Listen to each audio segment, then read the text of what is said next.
주간부터 구정 설날이 이제 시작이 되죠. 이제 설날이 시작이 되는데 참 우리나라는 그래서 좋습니다. 다시 한번 우리 옆에 있는 분하고 새해 인사를 나눌 수 있어요. 혹시 1월 1일 날 결심하고 목표를 세웠는데 3박 4일이 아니지 작심 4일로 못했던 분들 다시 한번 시작하시기 바랍니다. 우리 옆에 있는 분하고 한번 인사할 때에 새해 복 많이 받으시고 기도 많이 합시다 하면서 인사들 하시겠습니다.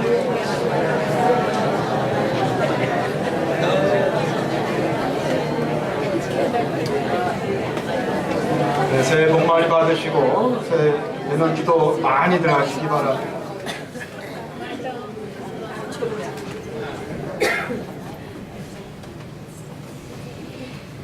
내일 모레는 설날인데 설날 되면 여러분 근심이 있죠. 음식 근심 걱정도 하고 또 돈 걱정도 하고 그리고 자녀들 걱정도 합니다. 또 이렇게 명절이 되면은 명절 증후군이라고 해가지고 며느리들이 스트레스 받죠. 근데 요즘 그 새로운 결과는요, 며느리들이 스트레스 받는 게 아니라 시어머니들이 스트레스 받는데요. 세상 많이 변했습니다. 우리 날마다 나름 이 근심 속에 살고 있습니다. 살이 찌면 쪄서 걱정, 안 찌면 안 쪄서 걱정, 또 건강에 대한 근심이 있죠. 그리고 생활에 대한 근심도 있습니다. 밥을 먹을 때도 야 국수를 먹을까 밥을 먹을까 근심하다가 나중에는 에이 라면이나 먹자 하면서 사람들은 아무튼 사는 것 자체가 근심 덩어리예요. 직장에 대한 근심도 있죠. 자녀에 대한 근심도 있습니다. 사실 저는 요즘 뭐 정치에 관심이 없는데 하도 방송에 떠들어대서 요즘은 이한구 총리 후보가 아주 근심이 돼요. 이 사람이 어떻게 될거 하면서 또 여러분 우리가 뉴스 들으면은 아니 국제적인 폭력 조직으로 돼버린 모슬렘 IS 이 사람들 때문에라도 사실 이 근심이 됩니다. 남의 얘기가 아니거든요. 우리한테도 영향을 주고 있단 말이죠. 또 최근에 들어온 뉴스로는 우리나라 요즘 겨울 가뭄이 심각하대요. 강원도 쪽은 더 심하다고 하는데 그런 뉴스를 보고 이 겨울 가뭄에 대한 이 근심도 있습니다. 우리가 인생을 사는 한 이 근심으로부터 자유로울 수 없습니다. 어떤 모습이든 우리는 근심하며 살 수밖에 없습니다. 근데 이 근심은요, 긍정적인 면도 있고 부정적인 면이 있습니다.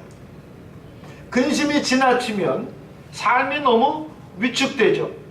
병이 되기도 하고 정상적인 인생을 살 수가 없습니다. 그러나 파지티브하게 긍정적인 면도 있습니다. 근심이.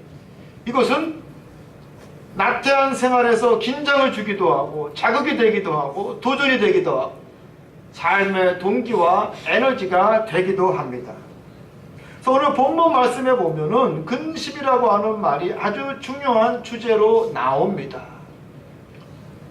오늘 중심 말씀은 고린도후서 7장 10절에 있는 말씀인데 이 말씀에 보면 하나님의 뜻대로 하는 근심은 후회할 것이 없는 구원에 이르게 하는 회개를 이루는 것이요 세상 근심은 사망을 이루는 것이니라.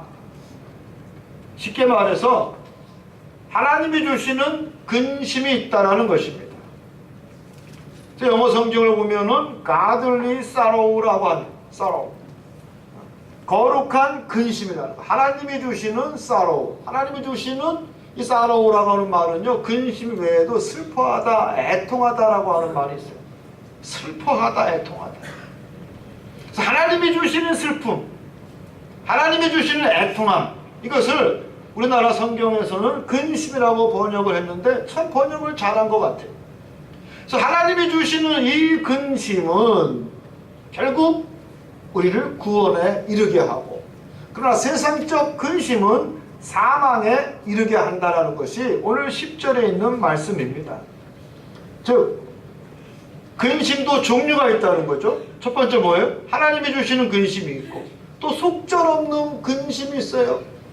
이 속절없는 사람아가 아니라 속절없는 근심, 해도 끝이 안 나는 근심, 이 근심 저 근심 하다가 나중에는 무슨 근심인지도 모르고 근심한다라는 겁니다. 이 세상적 근심은 병이 되고 우리의 삶을 파괴하는 무서운 결과로 자초될 수밖에 없는 근심이라는 것입니다.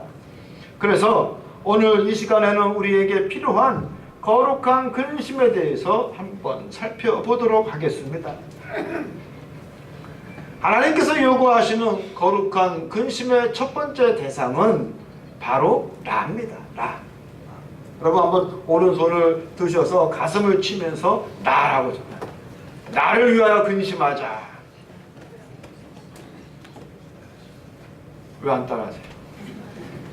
다시 한번 가슴을 치면서 또 펑펑 소리가 나야 돼요. 펑펑 소리가. 나를 위하여 근심하자. 나를 위하여 근심할 줄 알아야 됩니다. 여러분 가슴을 한번 세게 쳐보세요.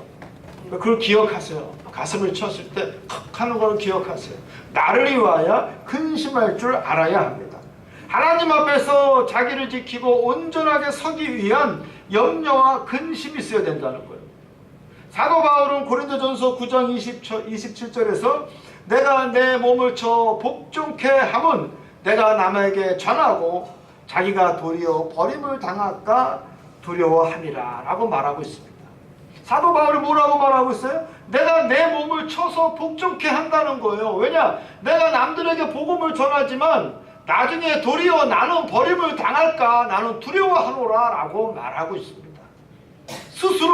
스스로 자기 몸을 쳐서 근심하고 복종케 할 수 있는 능력이 있어야 합니다. 사도 바울은 자기 자신을 두고 늘 근심하였습니다. 이와 같이 우리가 아무리 선한 일을 많이 하고 또 많은 사람들을 그리스도 앞으로 인도했다 할지라도 내 자신을 잘 관리하지 않고 지키지 않으면 안 됩니다.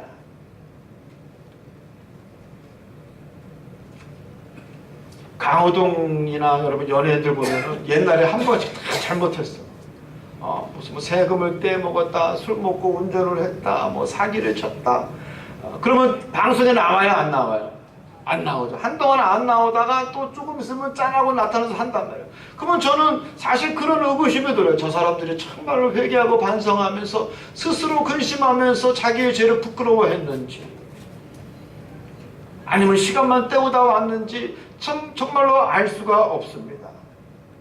여러분 사도 바울은요 정말 열심히 주의 일을 했지만 목숨을 내놓고 주의 일을 했지만 밤에는 하나님 앞에서 내 잘못이 없는지 늘 돌아볼 수 있는 근심할 줄 아는 사람이었다라는 거예요. 근심할 줄 아는 사람. 여러분은 얼마나 스스로의 문제에 대해서 근심할 줄 아십니까? 여러분 가만히 생각해 보시면요 내가 근심하는 것은 다 타자야. 타자. 다른 사람을 근심해, 자녀를 근심해, 부모님을 근심해, 혹은 돈을 근심해. 정말 근심해야 될 나를 근심하지 못할 때가 얼마나 많은지 모릅니다. 우리가 가장 놓치기 쉬운 부분이 바로 이 부분입니다. 남의 잘못에 대해서는 냉정하지만 나에 대해서는 관대한 게 바로 우리들입니다. 잘못하고 실수하는 그것은 다른 사람들의 이야기고 나는 아니라고 착각합니다.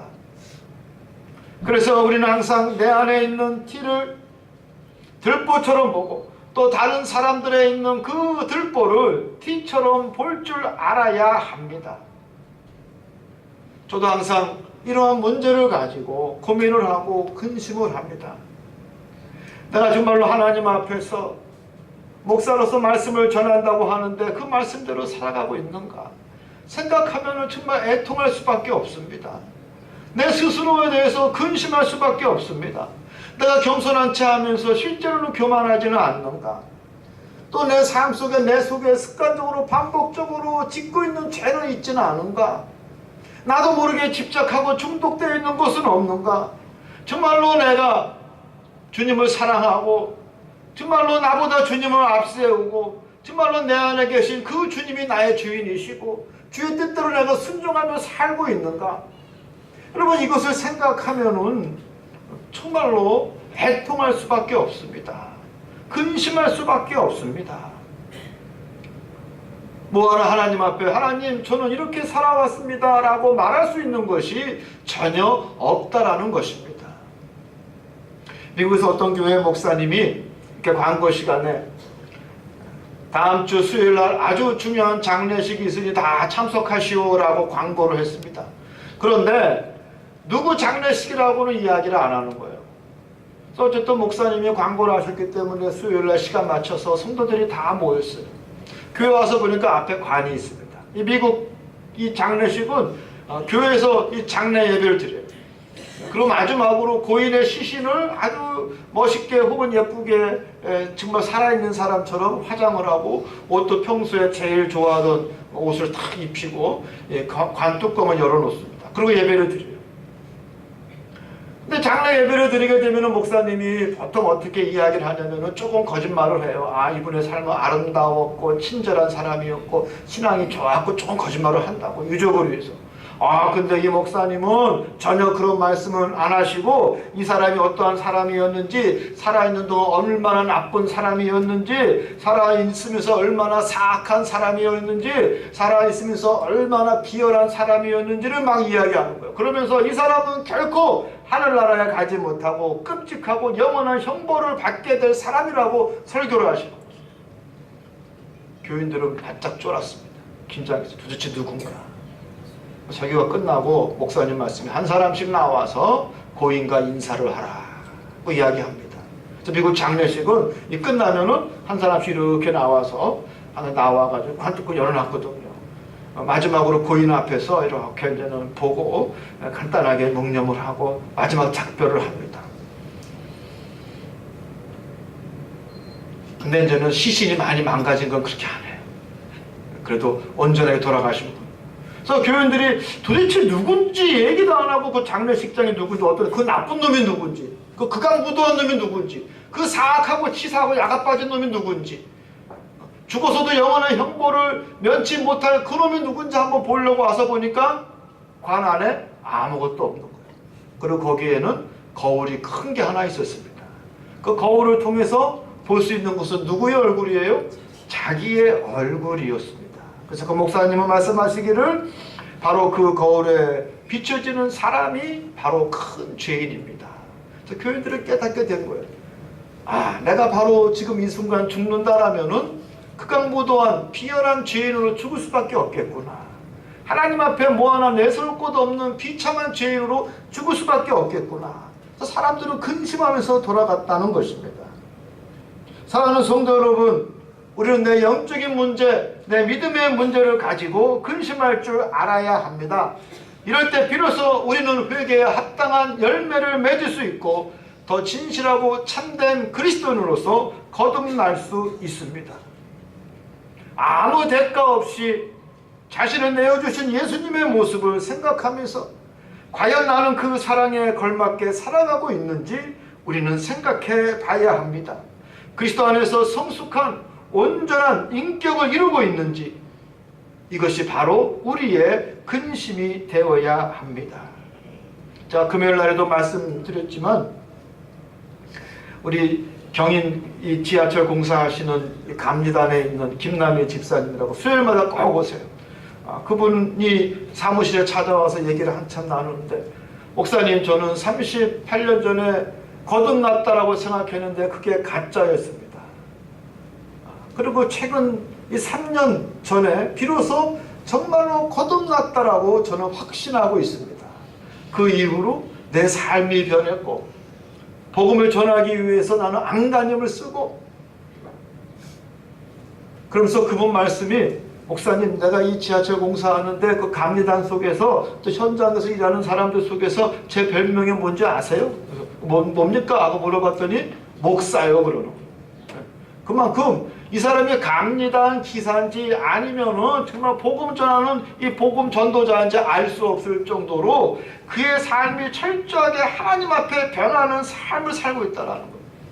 근데 그 이야기를 한참 동안 쭉 들어보니까 자기가 변했다, 나름 열심히 신앙생활을 하고 있었다라고 생각했지만 그것은 착각이었다는 거죠. 언제든지 세상 분위기에 자기는 녹아날 수 있었던 나의 모습을 보면서 부끄럽게 이루 말할 수 없었기 때문에 그는 그 모습을 가지고 근심했던 흔적이 역력했습니다. 그래서 이제 그는 하나님 앞에 새롭게 거듭난 모습으로 살 수 있었다라고 말하고 있습니다. 여러분, 믿는 사람이나 믿지 않는 사람이나 우린 똑같이 이 세상 속에 살면서 세상의 유혹과 이런 병리적 현상에 노출될 수밖에 없습니다. 그 가운데 우리는 과연 흔들리지 아니하고 정말로 우리 예수님이 요구하는 온전한 모습으로 살아가고 있는지 우리는 생각해 봐야 합니다. 내 충동과 내 욕구를 내가 만족하지 못할 때, 내 절박한 필요와 욕망의 목표가 채워지지 않을 때 우리는 결코 하나님이 원하시는 모습으로 살아갈 수 없다라는 것입니다. 인간은 이처럼 나약한 존재입니다. 그리고 오히려 그 부족분을 채우고 만족하기 위해서 우리는 전전긍긍하면서 하나님의 자녀라고 하는 사실을 망각하고 금송아지에게 절을 해서라도 내 만족을, 내 충족을 채우려고 하는 것이 바로 우리들의 모습입니다. 그러나 하나님이 주시는 근심은 회개에 이르게 합니다. 지금의 나를 근심시키게 하면서 슬퍼하면서 또 잘못되고 부족한 것이 있으면 돌이켜 회개하게 합니다. 그래서 오히려 합당하고 풍성한 열매를 맺을 수 있게 합니다.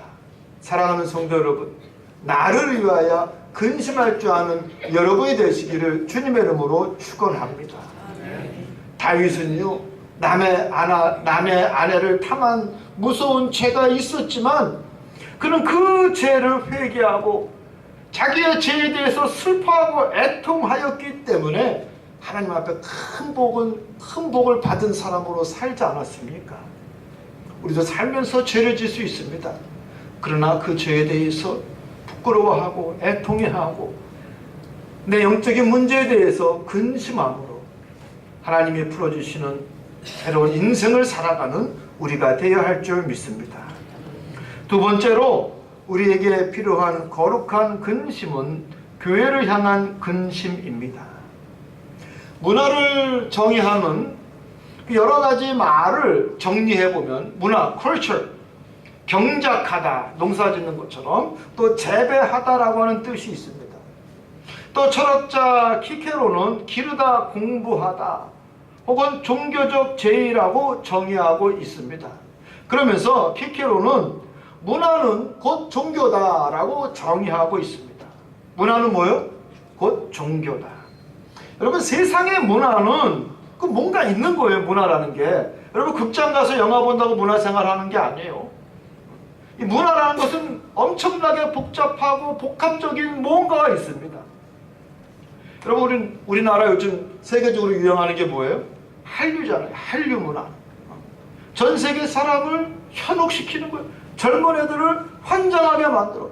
그 문화에 뭔가 힘이 있는 거예요. 능력이 있는 거예요. 그뿐만 아닙니다. 우리가 드라마를 봐도 역시 마찬가지예요. 그 드라마에 빠지게 되면은 그 드라마 분위기에 또 드라마 생각에 내가 휩쓸리게 되는 거예요. 그것도 문화예요. 그것도 문화. 사회적 분위기도 마찬가지입니다. 세월호가 여러분 침몰했을 때의 그 침통한 분위기, 분노한 분위기. 근데 그 분위기가 지금 어떻게 반전됐느냐? 세월호 얘기하면 역적이요. 세월호 얘기하면 나쁜 놈이 되는 거예요. 사회적 분위기라는 게 있는 거예요. 이게 바로 뭐냐? 문화라는 겁니다. 문화. 문화는 소리 없이 사람을 가르치기도 하고 훈련시키고 변화시키고 또 충성을 요구합니다. 그래서 어떤 사회학자는 문화는 곧 계시록이다라고 말하고 있습니다. 계시록. 왜? 지금 이 시대의 문화를 보면은 앞으로 10년, 20년 후에 우리의 모습을 알 수 있다는 거예요. 그 문화에 의해서 가르치고 그 문화에서 훈련받고 그 문화에 종속되어 있고 충성하도록 요구받은 세대들이 앞으로 이 세대가 어떻게 살고 어떻게 변화될 것인가를 알 수 있다는 거죠. 그래서 문화는 곧 계시록이다라고 말하는 사회학자도 있습니다. 근데 문제는 주체는 인간이 되어서 인간이 문화를 만들고 경작하고 재배해야 하는데 어느 날부터 우리는 생각이 없어지기 시작했다라는 거예요. 그래서 문화에 의해서 지배당하고 문화에 종속당하고 문화에 헌신할 수밖에 없는 노예로 전락했습니다. 여러분, 그 이유가 뭡니까? 나에 대해서 근심하지 않았기 때문에, 우리가 생각하지 못했기 때문에 우린 결국 이 문화에 종속당할 수밖에 없습니다. 물질을 따라가는 문화, 타락을 따라가는 문화, 쾌락을 따라가는 문화, 꽁 잡는 게 매라고 하는 문화, 이제 그 문화에 우리는 익숙해졌다라는 것입니다. 이 문화가 나를 지배할 때에 정신적이면서 영적인 문제가 발생합니다. 그럴 때 사람들은 오히려 문화를 경적하고 재배하고 만들어가는 것이 아니라 문화를 섬기고 문화 자체가 종교가 되어서 우리 인간을 억압하고 우리를 규정합니다. 제가 왜 이런 말씀을 드리느냐? 여러분, 우리 교회의 문화가 중요하다는 거예요. 우리 교회의 분위기가 중요하다는 것입니다. 교회마다 분위기가 있어요. 어떤 교회는 기도하는 분위기, 어떤 교회는 사랑이 넘치는 분위기, 어떤 교회는 성령 충만한 열정과 은사가 넘치는 분위기, 어떤 교회는 서로 싸우는 분위기, 고린도 교회처럼 서로 시기하고 다투고 주의 종을 흔드는 분위기. 교회마다 여러분 각기 분위기가 있습니다. 교회에서도 사람들을 믿지 못합니다. 우리도 나를 믿을 수 없습니다. 왜냐하면 언제든지 진리와 복음이 아니라 복음에 따라 변할 수 있고 변덕을 부릴 수 있는 것이 바로 우리 인간 연약한 존재이기 때문입니다. 믿는다 하지만 내가 진리와 복음에서 벗어나서 분위기에 편승할 때에 세상보다 더 세속적일 수 있고 사랑이 아니라 더 각박하고 냉정할 수 있는 것이 바로 우리들의 모습입니다. 그래서 온전한 그리스도인으로서 자기 표현을 통해서 우린 교회의 문화를 만들어 나가야 합니다. 저나 여러분이나 성령의 인도하심에 따라서 정말로 의뢰로 그 놀라운 내 희생과 봉사로 교회의 아름다운 분위기와 그 문화를 만들어 나가야 합니다. 그래서 우리는 교회를 위해서 근심해야 합니다. 정말로 우리 교회는 온전한 복음적 교회인가? 뒤틀어지고 왜곡되고 변해버린 교회의 모습은 아닌지, 복음을 전하는 교회인가? 구원의 능력이 있는 교회인가? 상처받고 병든 사람들이 이 교회를 통해서 치유받을 수 있는 교회인가? 우리는 근심해야 합니다. 죄인이 회개할 수 있고 용서의 기쁨을 얻을 수 있는 교회인가? 하나님이 주인이 되시는 교회, 하나님이 선포하시는 교회, 그리스도께서 끌어안아 주시는 그러한 교회인가? 우리는 이 문제를 가지고 근심하고 또 애통해하면서 부족한 모습을 가지고 하나님 앞에 매달릴 줄 알아야 합니다. 그래서 사도 바울의 고민이 묻어있는 말씀이 있습니다. 고린도후서 11장에 보면은 아직도 날마다 내 속에 눌리는 일이 있으니 곧 모든 교회를 위하여 염려하는 것이라. 누가 약하면 내가 약하지 아니하며 누가 실족하게 되면 내가 애타지 아니하더냐. 교회를 향한 사도 바울의 근심이 녹아있는 말씀입니다. 누가 약하면 나도 약하고 누가 실족하면 나도 애가 탄다라는 거예요. 애가 탄다라는 거. 사도 바울은 외적으로 당하는 육체적 고통, 추위나 배고픔이나 그 어떤 아픔보다도 더 큰 근심은 바로 교회가 건강하게 또 온전하게 서는 그것이 그에게 있어서는 가장 큰 근심이었습니다. 그래서 사도 바울은 아버지의 마음으로 엄격하게, 때로는 자식을 아끼고 사랑하는 마음으로 편지를 쓰고 있는 것이 바로 고린도서입니다. 고린도 교회는 거짓 교사들에 의해서 혼란에 빠졌습니다. 다른 복음이 아닌 거짓 복음이 고린도 교회의 분위기가 되었습니다. 즉 은혜 받고 복음적인 사람들이 교회의 주체가 되고 문화를 만들어 나가는 것이 아니라 사탄의 문화가 교회를 지배했던 것입니다. 그래서 교회가 혼란스러웠습니다. 그들의 죄를 짓고도 그들은 부끄러워하지 않았습니다. 음란의 죄를 졌습니다. 우상의 음식을 먹었습니다. 그럼에도 불구하고 그들은 근심하지 않았기에 사도 바울은 눈물로 편지를 씁니다. 그래서 우리는 고린도 후서를 눈물의 편지라고 말하고 있습니다. 그러나 결국 고린도 교회는 사도 바울의 이 눈물의 편지를 보고 그들의 마음을 돌이키고 회개하고 주의 종 사도 바울을 사모하면서 다시 그들이 온전한 신앙으로 돌아가기를 간절히 갈망하고 있는 것을 알 수가 있습니다.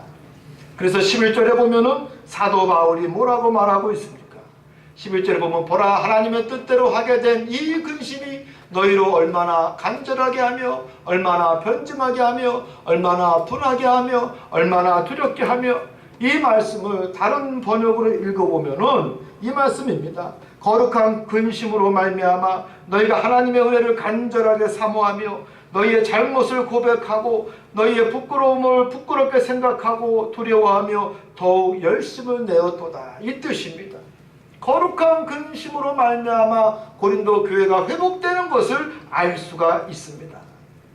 사랑하는 성도 여러분, 하나님이 주시는 근심은 회개를 주시고 구원에 이르게 하는 놀라운 능력이 있습니다. 하나님이 주시는 거룩한 근심을 결코 마다치 않는 여러분이 되시기를 주님의 이름으로 축원합니다. 이 근심은 우리를 거듭나게 하고 생명과 빛 가운데 거하게 합니다. 교회에 대해서도 마찬가지입니다.